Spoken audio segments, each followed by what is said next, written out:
ನೋಡುವ ಹಾಗೆ ನಮ್ಮ ದೇವರು ನಮ್ಮನ್ನು ನೋಡೋದಿಲ್ಲ. ನಮ್ಮನ್ನು ನೋಡುವಾಗ ಪರಲೋಕದಲ್ಲಿರುವಂಥ ಸಕಲ ಆಶೀರ್ವಾದದೊಟ್ಟಿಗೆ ನಮ್ಮನ್ನು ನೋಡ್ತಾನೆ. ಹೇಗೆ ನೋಡ್ತಾರೆ?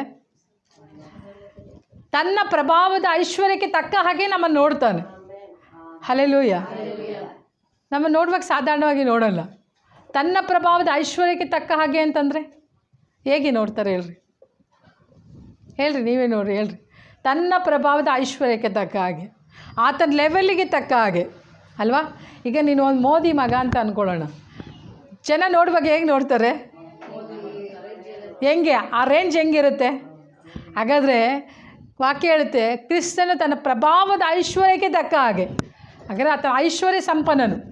ಈ ಲೋಕದಲ್ಲಿರುವಂಥ ಐಶ್ವರ್ಯವನ್ನು ಕೊಟ್ಟಾತನು ಆತನೇ, ನಿಜನೇ ಇಲ್ವಾ? ಹಾಗಾದರೆ ಅಂಥ ಐಶ್ವರ್ಯ ಉಳ್ಳಂಥ ತಂದೆಗೆ ಹುಟ್ಟಿದಂಥ ನೀವು ನಿಮ್ಮನ್ನು ನೋಡುವಾಗ ಲೋಕ ಏನಿಲ್ಲದವರಾಗಿ ನೋಡ್ಬೋದು, ಆದರೆ ಪರಲೋಕ ಮಾತ್ರ ಎಲ್ಲ ಇದ್ದವರಾಗಿ ನಿಮ್ಮನ್ನು ನೋಡುವಂಥದ್ದಾಗಿರುತ್ತೆ. ಹಲ್ಲೆಲೂಯಾ. ಆದರೆ ನಾವು ಸಹ ಒಂದೊಂದು ಸಾರಿ ನಮ್ಮ ಹತ್ರ ಏನು ಇಲ್ಲದವರಾಗಿಯೇ ನಾವು ನೋಡ್ಕೊಳ್ತೇವೆ. ಆಮೇಲೆ ಆದರೆ ದೇವರು ಹೇಳ್ತಾನೆ, ಲೋಕ ನೋಡುವ ಹಾಗೆ ನಾನು ನಿನ್ನ ನೋಡೋದಿಲ್ಲ. ಹಲ್ಲೆಲೂಯಾ. ಮನುಷ್ಯನು ಮುಖವನ್ನು ನೋಡುತ್ತಾನೆ, ಆಮೇಲೆ ದೇವರು ಮಾತ್ರನೇ ಹೃದಯದ ಅಂತರಾಳವನ್ನೇ ಪರೀಕ್ಷಿಸುವಂಥ ದೇವರಾಗಿದ್ದಾನೆ. ಹಲ್ಲೆಲೂಯಾ. ನಿಮ್ಮ ಹೃದಯದ ರಹಸ್ಯಗಳನ್ನು ಆತನ ಅರ್ಥವನ್ನಾಗಿದ್ದಾನೆ. ನಿಮ್ಮ ಹೃದಯದಲ್ಲಿ ಏನು ಬೇಕಾಗಿದೆಯೋ, ಇವತ್ತು ಏನಂತಂದರೆ ನನಗೇನು ಬೇಕಾಗಿದೆ ಅಂತ ನಮ್ಮ ಮನೆಯವರಿಗೂ ಸಹ ಗೊತ್ತಿರೋಲ್ಲ. ನನ್ನ ಹೃದಯದಲ್ಲಿ ನಾನು ಏನು ಆಸೆ ಪಡ್ತಿದ್ದೀನಿ ಅಂತ ಅವ್ರಿಗೆ ಗೊತ್ತಿರೋಲ್ಲ. ಇಲ್ಲ ನಾನೇನು ಆಸೆ ಪಡ್ತಿದ್ದೀನಿ ಅಂತ ನನ್ನ ಮಗನಿಗೆ ಗೊತ್ತಿರೋಲ್ಲ. ಬಟ್ ನಾನು ಏನು ಹೃದಯದಲ್ಲಿ ಆಸೆ ಪಡ್ತಿದ್ದೀನಿ ಅಂತ ನನ್ನ ದೇವರಿಗೆ ಗೊತ್ತು. ಹಲ್ಲೆಲೂಯಾ. ಆತನ ಏನು ಮಾಡ್ತಾನೆ ಅಂದರೆ ನನ್ನ ಹೃದಯದ ರಹಸ್ಯವನ್ನು ಅರಿತು, ರಹಸ್ಯ ಅಂದರೆ ಗೊತ್ತಾ? ರಹಸ್ಯ ಸೀಕ್ರೆಟಾಗಿ ಒಂದು ಆಸೆ ಪಡ್ತಾ ಇರ್ತೀರ, ಇದಾಗಬೇಕು ಅಂತ. ಯಾರ ಹತ್ರನೂ ಹೇಳ್ಕೊಂಡಿರಲಿಲ್ಲ. ಬಟ್ ದೇವರು ಹೇಳ್ತಾರೆ, ಆ ರಹಸ್ಯವನ್ನು ನಾನು ನೋಡ್ತೇನೆ. ಆಮೇಲೆ ಆ ರಹಸ್ಯವನ್ನು ಸಹ ನಾನೇನು ಮಾಡ್ತೇನೆ, ಅದನ್ನು ಅರಿತು ಅದನ್ನು ನೆರವೇರಿಸುವಂತನಾಗಿದ್ದಾನೆ. ಹಲ್ಲೆಲೂಯಾ. ಆತನು ಸಾಧಾರಣವಾಗಿ ನೋಡುವಾತನೂ ಅಲ್ಲ, ಆತನನ್ನು ಹೊತ್ತುಕೊಳ್ಳುವ ಸಾಧನವಾಗಿ ಆತನು ನಮ್ಮನ್ನು ಮಾರ್ಪಡಿಸುವಾಗ ಆತನ ಪ್ರಸನ್ನತೆಯನ್ನು, ಆತನ ಮಹಿಮೆಯನ್ನು ನಮ್ಮ ಮೇಲೆ ಆತನು ಸುರಿಸುವಾತನಾಗಿದ್ದಾನೆ. ಹಲ್ಲೆಲೂಯಾ.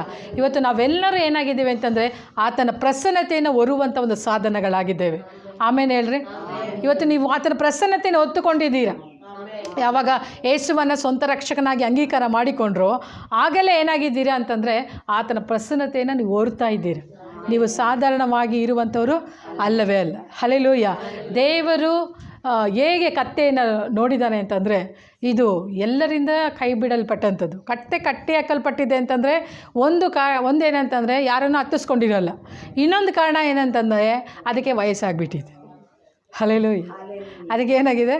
ವಯಸ್ಸಾಗಿದೆ. ಸಖತ್ ದುಡ್ದಿರಬೇಕು. ದುಡ್ದು ಇನ್ನು ಮುಂದೆ ಆದಾಯ ಮಾಡಿಕೊಡಲಿಕ್ಕೆ ಅದರಿಂದ ಆಗಲ್ಲ. ಆದಾಯ ಮಾಡಿಕೊಡಲಿಕ್ಕೆ ಆಗಿಲ್ಲ ಅಂದ ತಕ್ಷಣವೇ ಆ ಕತ್ತೆ ಎಲ್ಲಿರುತ್ತೆ? ಮೂಲೆಗುಂಪೆ ಅದು. ಅದನ್ನು ಯಾರು ಯೂಸ್ ಮಾಡಲಿಕ್ಕೆ ಆಗೋದಿಲ್ಲ.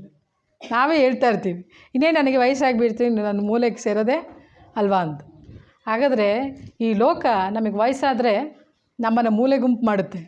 ಆದರೆ ದೇವರು ಮಾತ್ರ ವಯಸ್ಸಾದ್ರೂ ನಮಗೆ ರಿಟೈರ್ಮೆಂಟ್ ಕೊಡೋದಲ್ಲೇ ತನ್ನ ಪ್ರಸನ್ನತೆಯನ್ನು ಹೊತ್ತುಕೊಂಡು ಹೋಗುವಂತೆ ಆತ ಸಣ್ಣ ಸಾಧನವಾಗಿ, ತನ್ನ ವಾಹನವಾಗಿ ಆತ ನಮ್ಮನ್ನು ಯೂಸ್ ಮಾಡುವ ಆತನಾಗಿದ್ದಾನೆ. ಆಮೇಲೆ ಹೇಳ್ರಿ, ಹಲ್ಲೆಲೂಯಾ.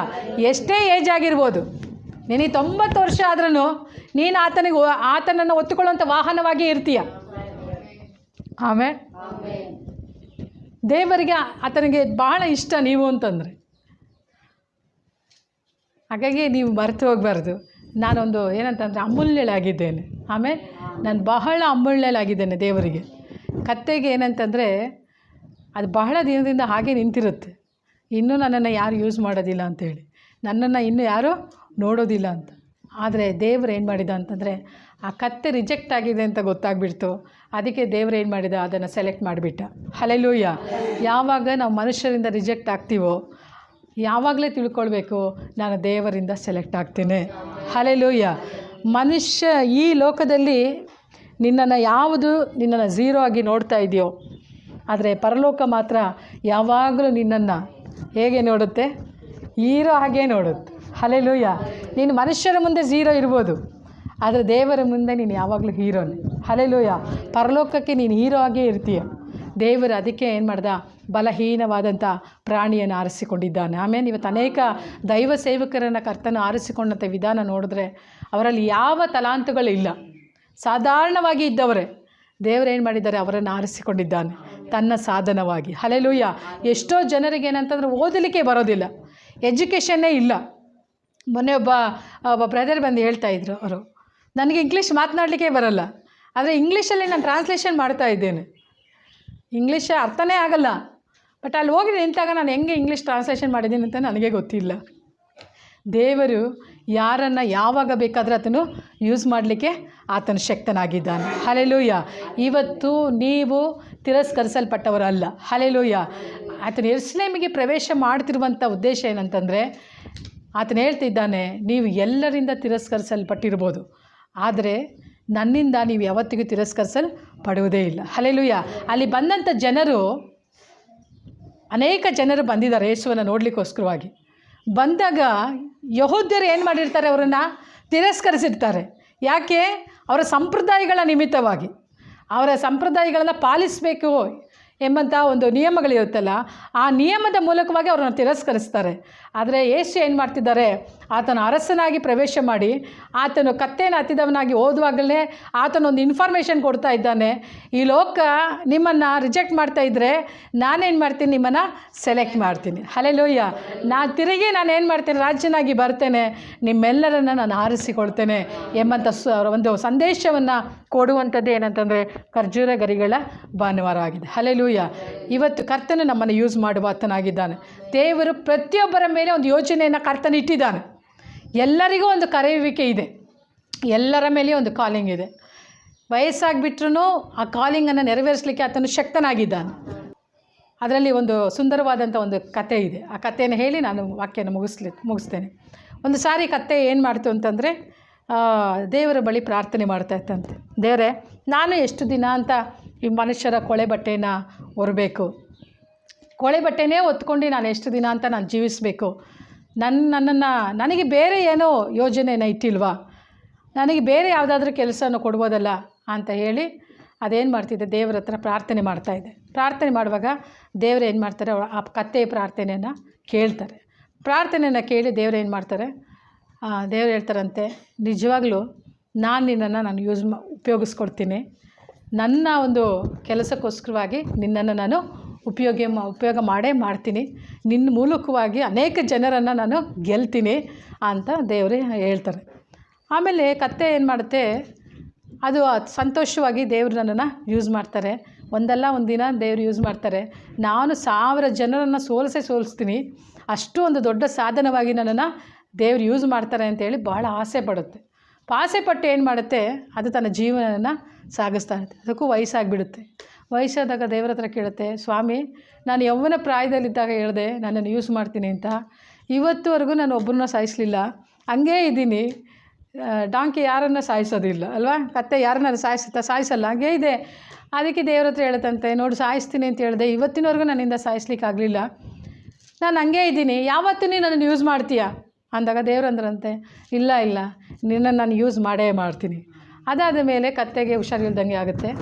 ಕತ್ತೆಗೆ ಹುಷಾರಿಲ್ದಾಗಾದಾಗ ಅದು ಹೇಳುತ್ತೆ, ನಾನು ದೇವ್ರ ಹತ್ರ ಪ್ರಾರ್ಥನೆ ಮಾಡುತ್ತೆ, ದೇವರೇ, ನಾನು ಚೆನ್ನಾಗಿದ್ದೆ, ಸ್ವಲ್ಪ ಓಡಾಡಂಗಾದ್ರೂ ಇದ್ದೆ, ಆವಾಗಾದರೂ ನಾನು ಯೂಸ್ ಮಾಡಲಿಲ್ಲ, ಈಗ ನಾನು ಮೂಲೆಯಲ್ಲಿ ಬಿದ್ದುಬಿಟ್ಟಿದ್ದೀನಿ, ಈಗ ನನ್ನನ್ನು ಯೂಸ್ ಮಾಡಲಿಕ್ಕೆ ಆಗುತ್ತಾ ನೀನು ಅಂತಂದಾಗ ದೇವ್ರಂದ್ರಂತೆ, ನೀನು ಮೂಲೆಯಲ್ಲಿ ಬಿದ್ದು ಹುಷಾರಿಲ್ಲ ಅಂದರೆ ನಾನು ನಿನ್ನನ್ನು ಯೂಸ್ ಮಾಡ್ತೀನಿ ಅಂದರು.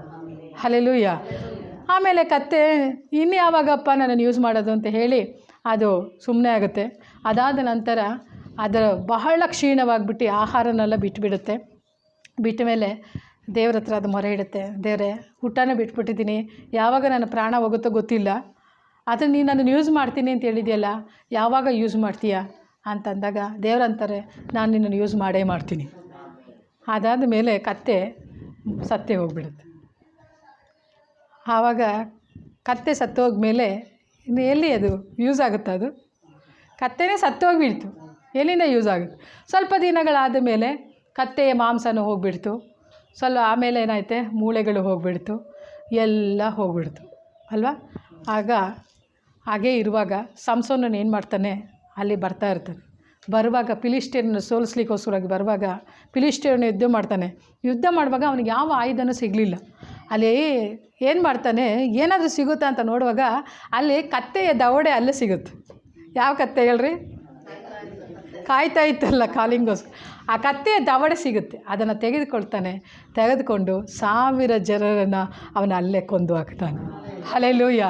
ದೇವರು ಒಂದು ಪ್ರೊಫೆಸೈ ಮಾಡೋರು. ದೇವರು ಒಬ್ಬ ಮನುಷ್ಯನನ್ನು ಕರೆದರೆ ಖಂಡಿತವಾಗ್ಲೂ ಆ ಕರೆಯುವಿಕೆ ಅವನು ಸತ್ತರೂ ಕರ್ತ ನೆರವೇರಿಸುವ ಆತನಾಗಿದ್ದಾನೆ. ನೀವು ಸತ್ರೂ ನಿಮ್ಮನ್ನು ಸಮಾಧಿ ಮಾಡಲಿಕ್ಕೆ ಅಂತ ಅಲ್ಲಿ ಇಟ್ಟರು ಕೆಳಗಡೆ ಇರೋವಂಥ ಯಾರು ಸತ್ತೋಗಿರ್ತಾರೋ ಅವ್ರು ಎದ್ದು ಬಿಡ್ತಾರೆ. ಹಲ್ಲೆಲೂಯಾ. ಯಾಕಂದರೆ ದೇವರು ಒಬ್ಬರ ಮೇಲೆ ಯೋಜನೆಯನ್ನು ಇಟ್ಟುಬಿಟ್ರೆ ಆತನು ಖಂಡಿತವಾಗ್ಲೂ ಆತನ ನೆರವೇರಿಸಲಿಕ್ಕೆ ಆತನು ಶಕ್ತನಾಗಿದ್ದಾನೆ. ಹಲ್ಲೆಲೂಯಾ.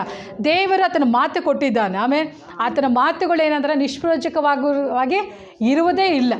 ಹಲ್ಲೆಲೂಯಾ. ಅದಕ್ಕೆ ತನ್ನ ಮಾತುಗಳನ್ನು ನೆರವೇರಿಸಿ, ತನ್ನ ಇಷ್ಟಾರ್ಥವನ್ನು ನೆರವೇರಿಸಿ ಆ ಮಾತುಗಳೇನಾಗುತ್ತೆ ಆತನ ಬಳಿಗೆ ಏರಿ ಹೋಗುವಂಥದ್ದಾಗಿರುತ್ತೆ. ಹಲ್ಲೆಲೂಯಾ. ದೇವರು ನಿಮ್ಮನ್ನು ಖಂಡಿತವಾಗಿ ಆತನು ಯೂಸ್ ಮಾಡುವ ಆತನಾಗಿದ್ದಾನೆ. ಆಮೇಲೆ ಆತನ ಮಾತು ಕೊಟ್ಟ ಆತನೇನಂತ ನಂಬಿಗಸ್ತನ ಅಂತ ದೇವರಾಗಿದ್ದಾನೆ. ಕತ್ತೆಯನ್ನು ಯೂಸ್ ಮಾಡಿದ ಹಾಗೆ ನಮ್ಮನ್ನು ಸಹ ಆತನ ಯೂಸ್ ಮಾಡಲಿಕ್ಕೆ ಆತನೇನಾಗಿದ್ದಾನೆ, ಶಕ್ತನಾಗಿದ್ದಾನೆ. ಹಲ್ಲೆಲೂಯಾ. ಈ ಲೋಕಕ್ಕೆ ನೀವು ಬೇಡವಾದವರಾಗಿರ್ಬೋದು, ಆದರೆ ಪರಲೋಕಕ್ಕೆ ಯಾವಾಗಲೂ ನೀವು ಬೇಕಾಗಿದ್ದೀರ. ಹಲ್ಲೆಲೂಯಾ. 80 ವರ್ಷ ಆದ್ರೂ 90 ವರ್ಷ ಆದ್ರೂ ನೀವು ಪರಲೋಕಕ್ಕೆ ಬೇಕೇ ಬೇಕು. ಆತನ ಕೆಲಸಕ್ಕಾಗಿ ನೀವು ಬೇಕಾಗಿದ್ದೀರಾ. ಯಾಕಂದರೆ ದೈವತ್ವ ನಿಮ್ಮ ಒಳಗೆ ಇದೆ. ಆಮೇಲೆ ಹಲ್ಲೆಲೂಯಾ. ಈ ಲೋಕ ಕೊಡುವಂಥ ಪಟ್ಟ ಬೇರೆ. ಈ ಲೋಕ ನಮ್ಮನ್ನು ಬೇರೆ ರೀತಿಯಲ್ಲಿ ನೋಡ್ಬೋದು. ಈ ಲೋಕ ನಮ್ಮನ್ನು ವ್ಯಭಿಚಾರಿಯಾಗಿಯೋ, ಕಳ್ಳತನ ಮಾಡುವರಾಗಿಯೋ, ಕುಡುಕರಾಗಿಯೋ ನಮ್ಮನ್ನು ನೋಡ್ಬೋದು.